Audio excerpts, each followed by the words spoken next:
यह जो नज़ारा आप देख रहे हैं ये स्कूल के ग्राउंड का नज़ारा है। स्कूल के बच्चे यूनिफॉर्म में नहीं बल्कि कैजुअल ड्रेस में हैं।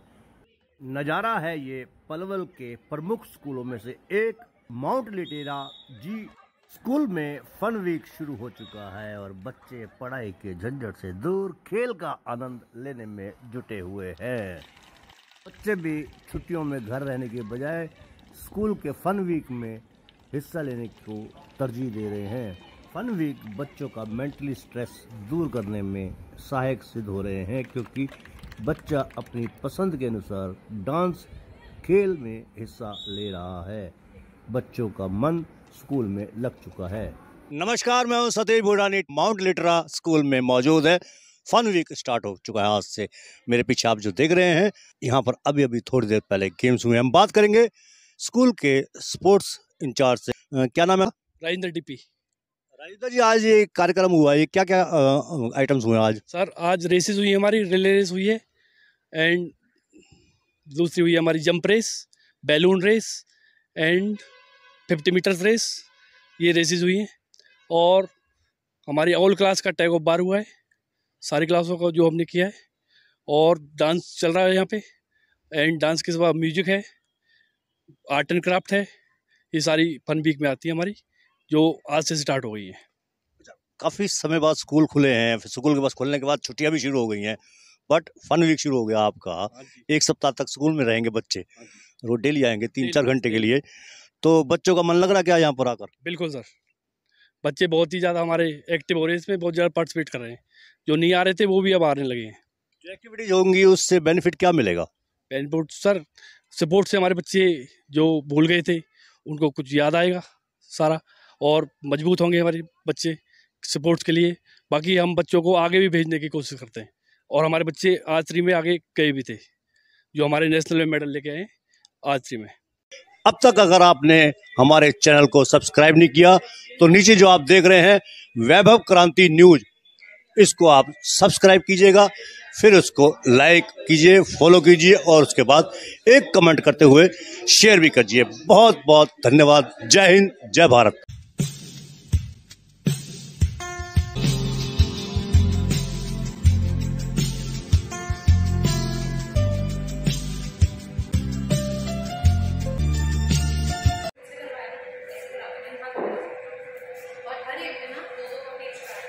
नमस्कार, मैं हूं सतीश भूटानी। से मैं मौजूद है हम माउंट लिटेरा जी स्कूल में। पलवल का बेस्ट स्कूल है, सभी जानते हैं, आप भी जानते हैं। आज से फन वीक शुरू हो गया है। बच्चे स्कूल में आए तो हैं आज, लेकिन आज फन के लिए आए हैं। आज पहला दिन स्पोर्ट्स के नाम रहा। बात करते हैं स्कूल की प्रिंसिपल गीतांजलि उन्याल से। गीतांजलि नमस्कार। स्कूल तो आपका माशाल्लाह बहुत अच्छा है, इंटीरियर एक्सटीरियर सब कुछ बहुत बेहतर है।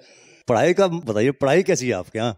सर हम कोशिश कर रहे हैं बच्चे को हर तरीके से आगे फ्यूचर के लिए रेडी करने के लिए। जो भी हमारा एकेडमिक्स रहेगा, जो भी पढ़ाई रहेगी, उसका टारगेट ये रहेगा कि बच्चे को रोट लर्निंग, वो जो एक रट्टा मारने वाला प्रोसेस है, उससे दूर करके प्रैक्टिकल लर्निंग की तरफ आगे बढ़ाना, उन्हें प्रिपेयर करना कि वो अपने फ्यूचर रेडी हो जाएं। तो कोशिश तो हम पूरी कर रहे हैं कि एकेडमिक्स को और बेटर बनाएं। इनफैक्ट हमारी जो बुक्स भी बच्चे यूज़ कर रहे हैं वो हमारी कंपनी ओन बुक्स हैं। मतलब हम जो NCERT सिलेबस फॉलो कर रहे हैं वो बुक्स तो रहेंगी बेसिक वाली, लेकिन हमारी कंपनी उसके साथ एडिशनल बुक सेट खुद क्रिएट करके देती है, जो मुंबई से डिलीवर होता है बच्चों के लिए, ताकि उनको और बेटर तरीके से एजुकेशन दी जा सके। यानी कि मैं इसलिए सवाल कर रहा हूँ क्योंकि कई बार क्या होता है कि स्कूल का जो एटमॉस्फेयर होता है लुक वाइज बहुत अच्छा होता है, ऐसे ऐसे फीचर्स भी बता दिए जाते हैं जो होते भी नहीं। जैसे मैंने एक स्कूल में देखा था स्विमिंग पूल। जब स्कूल में बच्चे का एडमिशन हो गया, पेरेंट्स बच्चे को एडमिशन करा के वापस गए, बच्चे ने स्कूल में जाके देखा तो स्विमिंग पूल था ही नहीं। इसलिए पूछ रहा हूँ क्योंकि बहुत फीचर्स दे देते हैं और पढ़ाई के नाम पर फिर वही जीरो भी हो जाता है। लेकिन मैं तो माशाल्लाह ये समझता हूँ कि देखिए जैसे जिस प्रकार से आपकी ये इंटीरियर एक्सटीरियर वगैरह सब कुछ है, एटमॉस्फेयर अच्छा है, स्कूल का लुक वाइज बहुत अच्छा है।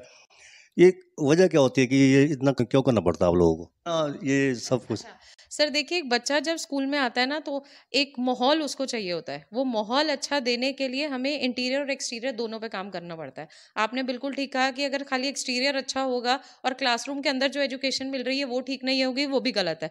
और अगर मैं स्कूल का एटमॉस्फेयर ऐसा नहीं बनाऊँ जहाँ पे एक बच्चा बहुत अच्छी फैमिली से, बहुत अच्छे घर से उठ के आ रहा है और अगर उसको क्लासरूम सेटअप अच्छा नहीं मिलेगा, तो कहीं न कहीं वो फ़ोकस पढ़ाई पे भी नहीं कर पाएगा। तो इसीलिए हमें एक्सटीरियर पे भी काम करना पड़ता है। अक्सर स्कूल में जो टीचर्स होते हैं, उनका रिलेशन बहुत अच्छा बन जाता है बच्चों के साथ, बच्चों की मदर्स के साथ तो खास तौर से। काउंसलिंग वगैरह करते हैं फिर आप लोग टाइम टू टाइम? जी, जी, बिल्कुल। हमारे टीचर्स जो हैं, हमने एवरी 15 टू 20 डेज़ एक कंसर्न कॉल डे हम लोग रखते हैं। वो कंसर्न कॉल डे का मतलब ही यही है कि पेरेंट्स के जो भी डाउट्स हैं, तो उसके लिए पीटीएम तक पेरेंट को वेट नहीं करना है। पेरेंट की अगर कोई प्रॉब्लम्स है, कुछ है, मैं खुद भी पेरेंट्स से इंटरैक्शन में रहती हूँ, ताकि अगर किसी पेरेंट के कुछ डाउट्स हैं, जहाँ उन्हें काउंसलिंग की ज़रूरत है, कुछ गाइडेंस की ज़रूरत है, तो हम अपनी तरफ से कोशिश करते हैं। तो मैं आपके लिए खुशखबरी और दे दूँ, मैं अभी बाहर था, तो एक कनिका नाम की एक लेडी थी, उनसे जब मैंने पूछा कि आपने अपने बच्चे को यहाँ पर एडमिशन क्यों कराया था? तो उन्होंने कहा जी स्कूल बहुत अच्छा है, पढ़ाई अच्छी है, सब कुछ अच्छा है। साथ में एक चीज़ और जोड़ दी उन्होंने, स्कूल की प्रिंसिपल गीतांजलि जी बहुत अच्छी हैं। Thank you. वजह क्या है इसके पीछे? आपका डायरेक्ट कनेक्शन रहता है क्या सर पेरेंट्स के देखिए, साथ? ऐसा नहीं है कि मैं अच्छी या बुरे वाला चीज़ नहीं है, वो बट तारीफ वाली बात नहीं है, ये तो उन्होंने कहा तो मैं एक्सप्लेन कर रहा हूँ। मेरी सिर्फ कोशिश रहती है कि हर पेरेंट मुझसे कनेक्ट हो। जैसे जब एडमिशन के लिए पेरेंट आता है, तो मैंने मेरी टीम में ये पता है कि हर पेरेंट जो इंक्वायरी के लिए भी आया है, वो मुझसे मिलकर ही जाएगा। अगर हम ऑनलाइन क्लासेस की बात करें, तो मैंने हर रोज़ कुछ 4-5 पेरेंट से बात करने की कोशिश करी है, क्योंकि वो एक समय ऐसा था जहाँ पर पेरेंट बहुत परेशान था, बिकॉज़ बच्चे घर पे थे, उन्हें एक्स्ट्रा एफर्ट्स डालने पड़ रहे थे। तो मेरी कोशिश होती है कि वो बॉन्ड, सर अगर एडमिशन कराया है मेरे पास, तो एक ट्रस्ट उन्होंने मेरी वजह से दिखाया, अपना बच्चा मुझे सौंपा है। तो अगर मैं 1 आध महीने में पेरेंट्स से मिलके बात कर लेती हूँ, तो आई थिंक उससे वो थोड़ा बेटर फ़ील करते हैं। अच्छा, पेरेंट्स ट्रस्ट भरोसा करते हैं आपने बताया, जी। तो ऐसा क्या करते हैं बच्चे के लिए? आपकी एक्टिविटीज क्या होती हैं जो दूसरे स्कूलों से अलग हो?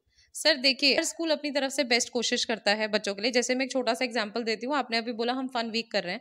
हमने कब शुरू किया, तो हमने ये नोटिस किया था कि पिछले 2 सालों में बच्चों ने फिज़िकल एक्टिविटीज़ पे काम नहीं किया था या एक्स्ट्रा करिकुलर नहीं हो पाया था ऑनलाइन क्लासेस की वजह से। तो वो हमने कोशिश करी है कॉम्पेंसेट करें, जबकि 5 दिन में कुछ बहुत कुछ नहीं हो सकता, लेकिन जब बच्चा अगले साल के लिए आगे बढ़े, तो उससे पहले उसको एक मोटिवेशन होना चाहिए कि अब ये चीज़ें होंगी। तो हमने sports, music, dance, art and craft के कुछ सेशंस डाले हैं, जिसमें बच्चे कुछ 3 घंटे के लिए स्कूल आते हैं without, it's a no bag day. बच्चों को बुक्स नहीं लानी है, नो यूनिफॉर्म डे, कोई स्कूल वाला फीलिंग नहीं है। सिर्फ वो स्कूल आएंगे, अपना दिन एंजॉय करेंगे, ताकि अगले साल के लिए एक हैप्पी शुरुआत हो सके बच्चों की। किंडरगार्टन की बात करें तो पहले तो आपने देखा भी होगा, सुना होगा आपने कि बच्चे को स्कूल पकड़ के ले जाना पड़ता था, घसीटते हुए ले जाना पड़ता था। जो माएँ होती थी, पिता होते थे, बच्चे को घसीटते हुए ले जाते थे।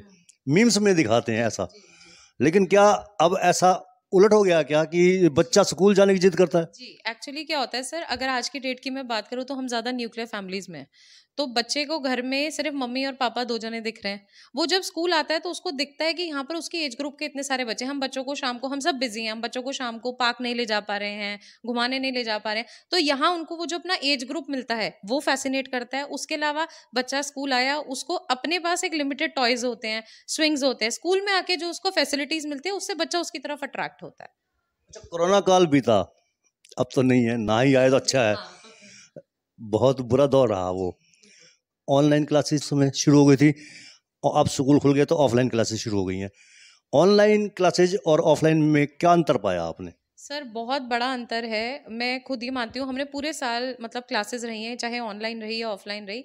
बच्चे की जो ग्रोथ है, वो ऑफलाइन से जो हो सकती है, वो ऑनलाइन से कभी नहीं हो सकती। अभी हम लोग उस चीज़ को एक्सेप्ट नहीं कर पा रहे हैं कि हमारा बच्चा कैमरे के आगे बैठ के जो, that is basically majorly a one way communication. Teacher पढ़ा रहा है और सुन रहा है।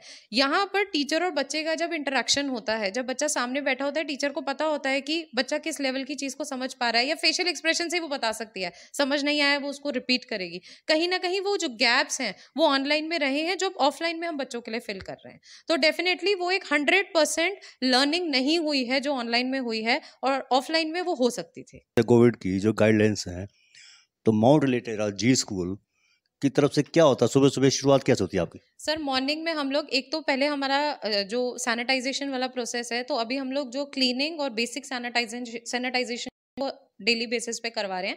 But every Saturday fume sanitization कराते हैं, वो थोड़ा स्मेल रह जाता है, वो डीप सैनिटाइजेशन है वो सैटरडे संडे इसलिए करते हैं ताकि वो बच्चों के लिए जो हार्मफुल स्मेल है वो यहाँ से निकल जाए। उसके अलावा मॉर्निंग में जब बच्चे शुरुआत में आ रहे थे तो हम लोग टेम्परेचर चेक वाली चीज और इन पे फोकस कर रहे हैं।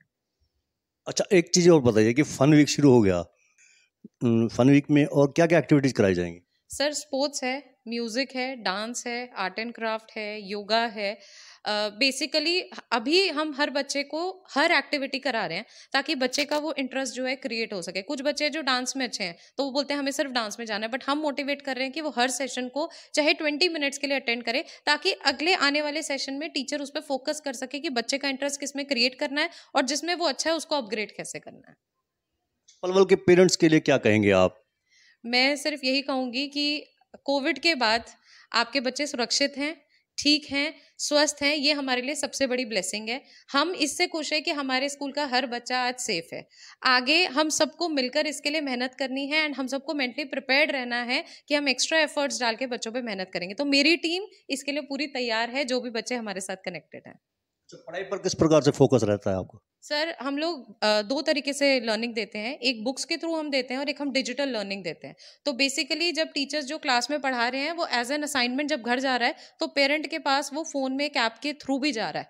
तो कहीं ना कहीं हम 2 तरीके से काम कर रहे हैं ताकि पेरेंट और टीचर का कनेक्ट भी रहे और बच्चे की एजुकेशन में पेरेंट भी सपोर्ट कर पाए। इसके अलावा टीचर और पेरेंट कनेक्ट ऑन कॉल्स बहुत रेगुलर रहता है ताकि कहीं भी पेरेंट्स को कोई डाउट्स है, कुछ क्वेरीज है तो उसको हम सॉर्ट आउट कर पाए। मैम, अगले साल के लिए क्या तैयारी स्कूल की, क्योंकि अब तो कोरोना के बाद जो नेक्स्ट ईयर है, क्या तैयारी है माउंट लिटरा जी स्कूल की? सर अगर मैं बात करूं लास्ट 2 सालों में बच्चों के एजुकेशनल गैप्स भी बहुत ज़्यादा हुए हैं, पढ़ाई को लेकर बच्चों में काफ़ी गैप्स रहे हैं, लर्निंग थोड़ी स्लो हो गई है। ये साल हमारे लिए ज़्यादा डिफिकल्ट रहेगा अगर मैं पिछले 2 सालों के हिसाब से बात करूं, क्योंकि अब जब बच्चा हमारे पास आएगा तो हमें बच्चे को लर्निंग और बेटर तरीके से देनी पड़ेगी ताकि वो पिछले 2 साल के गैप जो है वो यहाँ भर जाए और आगे वो उसके करियर को या फ्यूचर को इफेक्ट नहीं करे। तो टीचर्स को उस हिसाब से ट्रेन किया गया। जैसे हमने फर्स्ट 15 डेज जो है ब्रिज कोर्स रखा है। तो बेसिकली क्या होता था, जब सेशन शुरू होता था तो टीचर्स नेक्स्ट क्लास का पढ़ाना शुरू कर देती है। हम लोग ब्रिज कोर्स डिजाइन करा है हम लोगों ने, जिससे फर्स्ट 10 to 15 डेज हम बच्चों को सिर्फ पुरानी क्लास की जो पढ़ाई है उस पर फोकस करेंगे ताकि उसका वो बेस जो है वो क्लियर हो जाए और बच्चे को आगे की लर्निंग जो है वो अच्छे से मिल पाए। तो ये थे हमारे बीच में गीतांजलि उनियाल, माउंट लिटेरा जी स्कूल पलवल की प्रिंसिपल है। नेक्स्ट ईयर के लिए उन्होंने अपना फोकस जो है पढ़ाई पर ज़्यादा देना है, क्योंकि कोविड का जो एक्सपीरियंस रहा है काफ़ी खराब तो नहीं लेकिन बेअसर भी रहा है। इस दौरान बच्चा स्ट्रेस भी काफ़ी हुआ था, क्योंकि ऑनलाइन क्लासेज में पढ़ाई होती रही थी, लेकिन अब स्कूल खुल गए हैं, ऑफलाइन क्लासेज शुरू हो चुकी हैं। पलवल के जी स्कूल में किस लिए एडमिशन होना चाहिए, इसके लिए उन्होंने अपनी खास उपलब्धियां भी बताई हैं। माउंट लिटेरा जी स्कूल से सतीश भूटानी।